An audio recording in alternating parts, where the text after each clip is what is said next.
क्या आप जानते हैं कि जब अर्जुन, भीम, कर्ण, अश्वत्थामा आदि योद्धाओं का जन्म हुआ था, तो हर एक के जन्म पर एक अदृश्य आकाशवाणी हुई थी। किसने की थी वह आकाशवाणी? क्या क्या कहा गया था इन महान योद्धाओं के बारे में? क्या असर हुआ था उस आकाशवाणी का? ये सब जानने के लिए इस वीडियो को अंत तक अवश्य देखें। ओम गणपति चैनल में आपका स्वागत है। अगर आपको हमारे वीडियो पसंद आते हैं तो कृपया चैनल को सब्सक्राइब और वीडियो को लाइक अवश्य करें। इससे हमें और भी अच्छा कार्य करने की प्रेरणा मिलती है। जब कुंती ने महर्षि दुर्वासा के दिए मंत्र से गर्भ धारण करने के लिए भगवान धर्म का आवाहन किया, तब मंत्र बल से आकृष्ट होकर भगवान धर्म उस स्थान पर आए। तदंतर धर्म से कुंती ने ऐसा पुत्र प्राप्त किया जो समस्त प्राणियों का हित करने वाला था। उस पुत्र के जन्म लेते ही आकाशवाणी हुई, यह श्रेष्ठ पुरुष धर्मात्माओं में अग्रगण्य होगा और इस पृथ्वी पर पराक्रमी एवं सत्यवादी राजा होगा। पांडु का ये प्रथम पुत्र युधिष्ठिर के नाम से विख्यात हो तीनों लोकों में प्रसिद्धि एवं ख्याति प्राप्त करेगा। उस धर्मात्मा पुत्र को पाकर राजा पांडु ने पुनः आग्रह पूर्वक कुंती से कहा, तुम पुत्र प्राप्ति के उद्देश्य से वायु देव का विधि पूर्वक आवाहन करो। तब कुंती ने वायु देव का आवाहन किया। तब महाबली वायु वहां आए और कुंती से बोले, तुम्हारे मन में जो अभिलाषा हो वह कहो। कुंती ने कहा, सुरश्रेष्ठ, मुझे एक ऐसा पुत्र दीजिए जो महाबली और विशाल काय होने के साथ ही सबके घमंड को चूर करने वाला हो। वायुदेव से महाबाहु भीम का जन्म हुआ। उस महाबली पुत्र को लक्ष्य करके आकाशवाणी ने कहा, यह कुमार समस्त बलवानों में श्रेष्ठ है। भीमसेन के जन्म लेते ही एक अद्भुत घटना ये हुई कि अपनी माता की गोद से गिरने पर उन्होंने अपने अंगों से एक पर्वत की चट्टान को चूर चूर कर दिया था।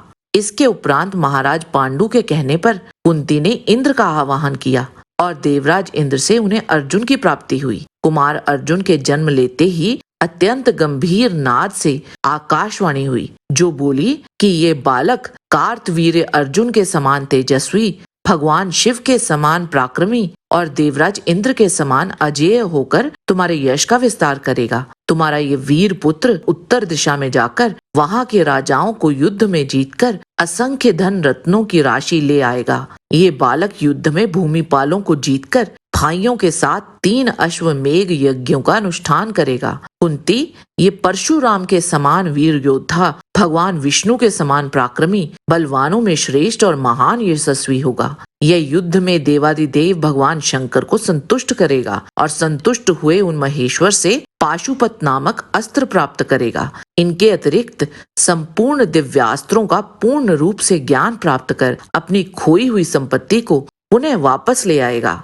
और बाद में कुंती ने महर्षि दुर्वासा के उस मंत्र का ज्ञान माद्री को भी दिया। तब माद्री ने मन ही मन कुछ विचार करके दोनों अश्विनी कुमारों का स्मरण किया, जिससे माद्री को जुड़वा पुत्र प्राप्त हुए। उनमें से एक का नाम नकुल था और दूसरे का सहदेव। पृथ्वी पर सुंदर रूप में उन दोनों की समानता करने वाला दूसरा कोई नहीं था। पहले की तरह उन दोनों यमल संतानों के विषय में भी आकाशवाणी ने कहा, ये दोनों बालक अश्विनी कुमारों से भी बढ़कर बुद्धि, रूप और गुणों से संपन्न होंगे। अपने तेज तथा बड़ी चढ़ी रूप संपत्ति के द्वारा ये दोनों सदा प्रकाशित रहेंगे। अश्वत्थामा। गौतमी कृपि ने द्रोण से अश्वत्थामा नामक पुत्र प्राप्त किया। उस बालक ने जन्म लेते ही उच्चैश्वा घोड़े के समान शब्द किया। उसे सुनकर अंतरिक्ष में स्थित किसी अदृश्य चेतन ने कहा, इस बालक के चिल्लाते समय अश्व के समान शब्द संपूर्ण दिशाओं में गूंज उठा है, अतः ये अश्वत्थामा नाम से ही प्रसिद्ध होगा। धृष्टद्युम्न और द्रौपदी। जब गुरु द्रोण से प्रतिशोध लेने के लिए राजा द्रुपद पुत्र प्राप्ति के लिए यज्ञ करवा रहे थे, तो याज ने भविष्य की आहुति ज्यों ही अग्नि में डाली, त्यों ही उस अग्नि से कुमार प्रकट हुआ। उसका रूप भय उत्पन्न करने वाला था। उसने हाथों में खड्ग, बाण और धनुष धारण किए हुए थे। वह कुमार उसी समय एक श्रेष्ठ रथ पर जा चढ़ा। उस समय आकाश में कोई अदृश्य महाभूत इस प्रकार कहने लगा, ये राजकुमार पांचालों के भय को दूर करके उनके यश की वृद्धि करने वाला होगा। यह राजा द्रुपद का शोक दूर करने वाला होगा। द्रोणाचार्य के वध के लिए ही इसका जन्म हुआ है। तत्पश्चात यज्ञ की वेदी में से एक कुमारी कन्या भी प्रकट हुई।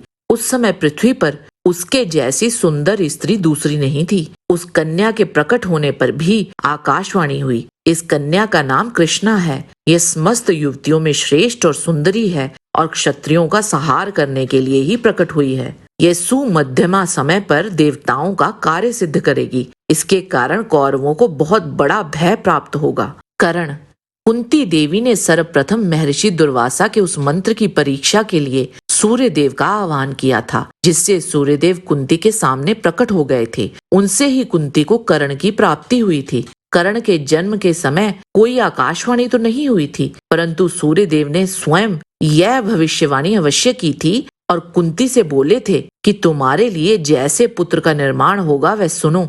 वह माता अदिति के दिए हुए दिव्य कुंडलों और मेरे कवच को धारण किए हुए उत्पन्न होगा।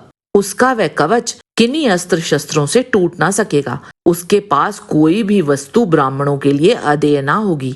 ब्राह्मणों के याचना करने पर वह उन्हें सब प्रकार की वस्तुएं देगा ही। साथ ही वह बड़ा स्वाभिमानी होगा। जब कर्ण का जन्म हुआ तो उसने जन्म से ही कवच पहन रखा था।